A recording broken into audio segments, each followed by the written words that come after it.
यहाँ पे ये ज़बरदस्त सी दाल माश बनाने के लिए 5 टेबलस्पून के करीब मैं कुकिंग ऑयल एक कढ़ाई के अंदर डाल दूंगी। और एक बड़े साइज़ का प्याज था, इसे मैंने बारीक काट लिया, ये इसमें चला जाएगा। और आज की जो रेसिपी है दाल माश की, मैं अपनी सिस्टर के कहने पे रिकॉर्ड करने लगी हूँ। उनका यही प्रॉब्लम आता है कि जब भी वो माश की दाल बनाती हैं या तो वो सख्त हो जाती है या बिल्कुल लेस छोड़ देती है। तो परफेक्ट दाल बनाने के लिए आज मैं ये रेसिपी उनके साथ शेयर करूँगी, आप सबके साथ शेयर करूँगी। और यहाँ पे प्याज को हमने ब्राउन की तरफ नहीं लेके जाना, तकरीबन 3-4 मिनट के लिए हमने इसे ऑयल में फ्राई कर लेना है। और इसके साथ ही मैं 1 टेबलस्पून के करीब लहसुन और अदरक का पेस्ट डाल दूँगी ताकि ये भी इसके साथ अच्छी तरह फ्राई हो जाए। इन दोनों चीज़ों को हमने 3-4 मिनट के लिए बस फ्राई करना है। यहाँ पे देखें जी, लहसुन और अदरक का पेस्ट और प्याज को फ्राई होते तकरीबन 3 से 4 मिनट हो गए। अब इसके अंदर एक बड़े साइज़ का मैं टमाटर डाल दूँगी जो कि बिल्कुल बारीक मैंने काट लिया था, ये इसमें चला जाएगा। अब इसके साथ ही 1 प्याली के जितनी मैंने माश की दाल तकरीबन आधा घंटा पहले भिगो के रखी हुई थी, अच्छी तरह ये फूल गई है, ये इसके अंदर मैं डाल दूँगी। अभी इसके अंदर मैंने कोई मसाला नहीं डाला, दाल इसमें चली जाएगी। यहाँ पे देखिए जी, दाल डालने के बाद इसके अंदर मैं कुछ मसाले ऐड कर दूँगी। तो मसालों में सबसे पहले 1 टीस्पून इसमें मैं नमक का डाल दूँगी, आधा टीस्पून इसमें हल्दी चली जाएगी। हल्दी इसमें थोड़ी सी ज़्यादा जाती ताकि दाल का जो कलर है वो खूबसूरत सा आए। 1 टीस्पून इसमें मैं डाल दूँगी पिसी हुई रेड मिर्च, और 1 टीस्पून इसमें मैं डाल दूँगी चिकन का पाउडर। इससे जो फ्लेवर है माश की दाल का बहुत मज़े का आता है। और इसके साथ ही 1 टीस्पून मैं डाल दूँगी पिसी हुई काली मिर्च, और 1 ही टीस्पून इसमें मैं डाल दूँगी गरम मसाला।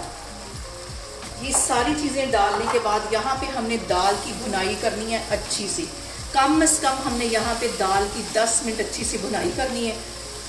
जितनी अच्छी भुनाई होगी उतनी दाल हमारी ज़बरदस्त और मज़ेदार सी बनेगी। और जितनी अच्छी हम इसकी भुनाई करेंगे उतनी हमारी टेस्टी दाल बनेगी।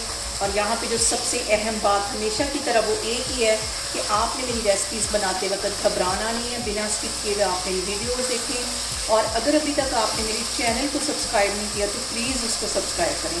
और अब इसके साथ ही 2 सब्ज़ मिर्चें मैंने बिल्कुल बारीक काटी थी, ये इसमें चली जाएंगी ताकि इनका भी ज़बरदस्त सा जो फ्लेवर है वो दाल में आए। और यहाँ पे देखें जी, दाल को भूनते हुए मुझे तकरीबन 4 से 5 मिनट हो गए हैं। और आपको इसके कलर से अंदाज़ा हो गया होगा कि कितनी ज़बरदस्त इसकी भुनाई होगी। तकरीबन 1 टेबलस्पून के करीब इसमें मैं पानी डाल दूँगी ताकि ये जो मसाला है हमारा जले नहीं। 4-5 मिनट मैं मज़ीद इसको इसी तरह भूनूँगी। और यहाँ पे देखें जी, दाल माश की भुनाई करते हुए मुझे तकरीबन 10 मिनट हो गए। इसका कलर देखें कितना ज़बरदस्त आया है और जो ऑयल है वो सारा ऊपर आ गया है। इतनी अच्छी इसकी भुनाई हो चुकी है। अब इसके अंदर आधी प्याली के जितना मैं पानी डाल दूँगी। ज़्यादा पानी नहीं डालना वरना ये बिल्कुल पतली हो जाएगी, लेस छोड़ना शुरू कर देगी। इसको मैं कर दूँगी कवर, और फ्लेम में यहाँ पे कर दूँगी दम वाली, बिल्कुल हल्की आग पे अब हम इसको रख देना है तकरीबन 10 मिनट के लिए। और यहाँ पे देखें जी, दाल को कवर करके रखे हुए मुझे तकरीबन 10 मिनट हो गए।